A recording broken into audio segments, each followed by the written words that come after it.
Hello everyone. आज हम पढ़ेंगे प्लांट एनाटॉमी। अब इस चैप्टर में बहुत ही कंफ्यूजन्स है, आई नो। तो आज उन्हीं सारी कंफ्यूजन्स को मैंने एक जगह सम अप किया है और उन्हीं से हम आज एनाटॉमी वाला चैप्टर रिवाइज करने वाले हैं। तो चलिए देखते हैं। सबसे पहले है प्लांट टिश्यू। इसमें दो टाइप के आते हैं, मेरिस्मेटिक एंड परमानेंट। अब मेरिस्मेटिक का मतलब होता है जो फर्दर डिवाइड करेंगे, आगे डिवाइड करते रहेंगे। परमानेंट का मतलब होता है परमानेंट हो गए, नाम से पता चल रहा है कि वो परमानेंट हो चुके हैं, मतलब वो फर्दर डिवाइड नहीं करेंगे। अब आते हैं मेरिस्मेटिक टिश्यू। मेरिस्मेटिक टिश्यू किस पे मेरिस्मेटिक टिश्यू को ऑन द बेसिस ऑफ किस पे डिवाइड किया है? एक तो ओरिजिन के बेसिस पे डिवाइड किया है, एक लोकेशन के बेसिस पे। तो ओरिजिन के बेसिस पे होता है promeristem, primary meristem and secondary meristem. Promeristem नाम से पता चल रहा है, प्रो मतलब क्या होता है? पहले। तो ये एम्ब्रियोनिक स्टेज पे होता है। प्राइमरी मेरिस्टम कहाँ होता है? अपीयर्स अर्ली इन लाइफ, तो जो प्लांट की अर्ली लाइफ होती है वहां होता है। सेकेंडरी मेरिस्टम कहाँ होता है? लेटर देन जो प्राइमरी मेरिस्टम है उसके बाद क्या आता है? Secondary meristem. अब है लोकेशन के बेसिस पे, तो एपिकल मेरिस्टम। तो एपिकल मेरिस्टम कहाँ पाई जाएंगी? एपेक्स पे। तो एपेक्स पे मतलब टिप्स पे। सेकंड है इंटरकैलरी, ये क्या करेंगी? प्लांट को लेंथ में ग्रो करवाएंगी। और लेटरल मेरिस्टम क्या करेगी? जो इसका डायामीटर है ये, इसको ग्रो करवाएंगी, डायामीटर को इंक्रीज करेंगी। तो लेंथ में इंटरकैलरी एंड डायामीटर में कौन सी आती है? Lateral meristem. इसके बाद है परमानेंट। परमानेंट भी दो टाइप के होते हैं, सिंपल, कॉम्प्लेक्स। सिंपल में तीन आते हैं, पैरेन्काइमा, कोलेनकाइमा, स्केलेनकाइमा। एंड कॉम्प्लेक्स में जाइलम एंड फ्लोएम। अब जाइलम के भी चार पार्ट्स है, tracheids, vessels, fibres and xylem parenchyma. Phloem में कौन कौन है? Sieve tubes, companion cells, phloem fibres and phloem parenchyma. अब देखो, अब एनसीईआरटी में सब कुछ ऐसे याद करने का है, तो इसको अगर एक बार रीडिंग दोगे एनसीईआरटी से अच्छे से, इनकी डिटेल्स जो पढ़ोगे तो आपको इजिली याद हो जाएगा। देन आता है टिश्यू सिस्टम। तो टिश्यू सिस्टम में क्या आता है? Epidermal, ground and vascular. तो एपिडर्मिकल में कौन कौन से आते हैं? एपिडर्मल सेल्स आते हैं। एपिडर्मल का मतलब क्या होता है? एपिडर्मिस, जो आउटर मोस्ट होती है ना लेयर, तो उसको भी बोलते हैं एपिडर्मिस। तो एपिडर्मिस के सेल्स आते हैं। स्टोमेटा आ जाती है, एपिडर्मिस में ही स्टोमेटा होते हैं। एंड एपिडर्मल अपेंडेजेस आते हैं। इसमें कौन कौन आते हैं? हेयर्स आते हैं एंड ट्राइकोम्स आते हैं, जो हेयर्स प्रेजेंट होंगे यहाँ पे वो आते हैं। ग्राउंड में कौन आएंगे? सारे tissues except epidermal and vascular. Vascular में पता ही दिया, जाइलम एंड फ्लोएम दोनों को मिला के ही हम वेस्कुलर टिश्यू बोलते हैं। तो ग्राउंड में कौन आएंगे? सारे टिश्यू एक्सेप्ट ये एपिडर्मिस वाला, नाम से याद हो जाएगा, जितने भी एपिडर्मिस में ऊपर वाली लेयर में पाए जाएंगे ना वो सब एपिडर्मल सिस्टम में आएंगे। एपिडर्मल सेल्स हो गए, स्टोमेटा जो कि एपिडर्मिस में ही होते हैं, ऑब्वियसली सुपरफिशियल लेयर में ही होंगे, क्योंकि उनका काम ही हमें अब पता है ट्रांसपिरेशन वगैरह में हेल्प करना होता है, गैसेस एक्सचेंज में हेल्प करना होता है। ठीक है। और एपिडर्मल अपेंडेजेस। अब जाइलम और फ्लोएम जहां पे कंफ्यूजन आती है, दो टाइप के होते हैं, रेडियल और कॉन्जॉइंट। तो रेडियल के नाम से समझ आता है कहाँ होंगे? रेडियस पर। तो ऐसे रेडियली अरेंज होंगे, ये फ्लोएम हो गया, ये जाइलम हो गया, रेडियली हो गया। एंड कॉन्जॉइंट में क्या होगा? ये एक साथ ऐसे सेम लेवल पे अरेंज होंगे, एक साथ कनेक्टेड होंगे दोनों आपस में। तो ये जाइलम हो गया, ये फ्लोएम हो गया। तो ये भी दो टाइप के होते हैं, क्लोज्ड एंड ओपन। तो क्लोज्ड का मतलब क्या होगा? ओपन में एक एक्स्ट्रा चीज आती है, उसको क्या बोलते हैं हम? कैम्बियम। अब देखो नाम से पता चल रहा है कैम्बियम क्या करती है, इसकी फर्दर ग्रोथ करवाती है। तो ओपन हमने क्यों बोला?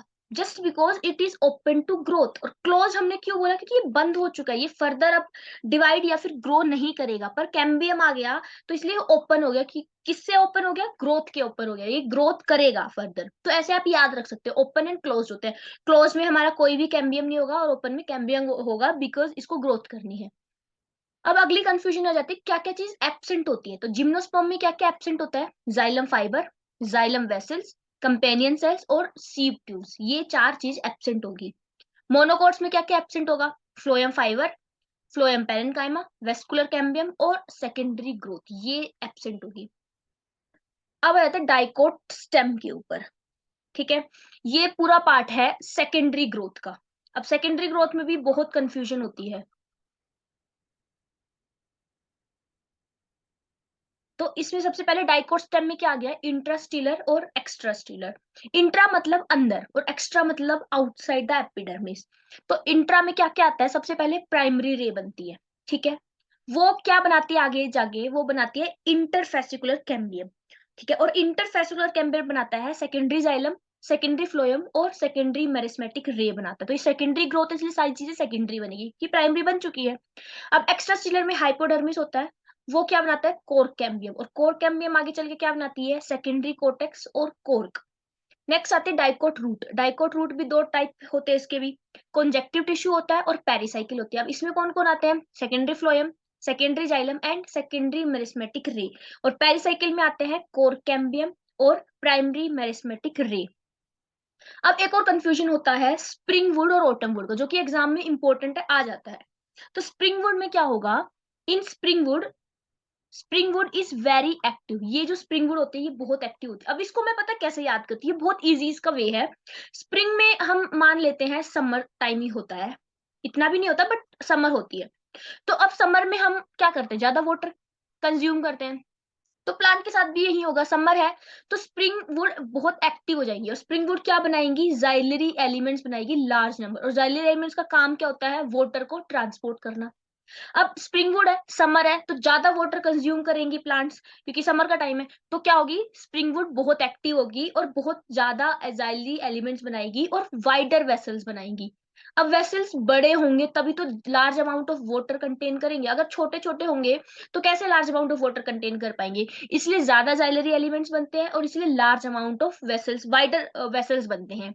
और लाइटर इन कलर होगी और डेंसिटी भी क्या होगी, लो होगी।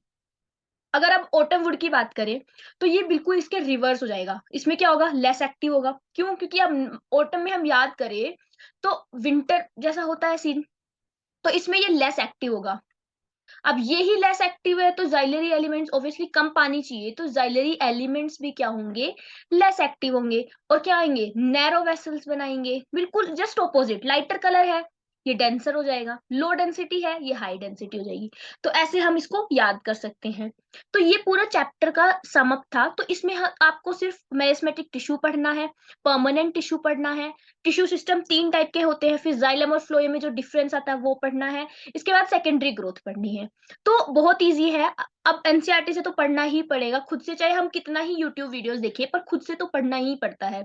तो अब आप अगर एक बार, अब आपको अगर ये आइडिया हो गया पूरा पूरा कि कहाँ से कैसे क्या पढ़ना है, तो आप इस चैप्टर को इजीली कवर कर सकते हो।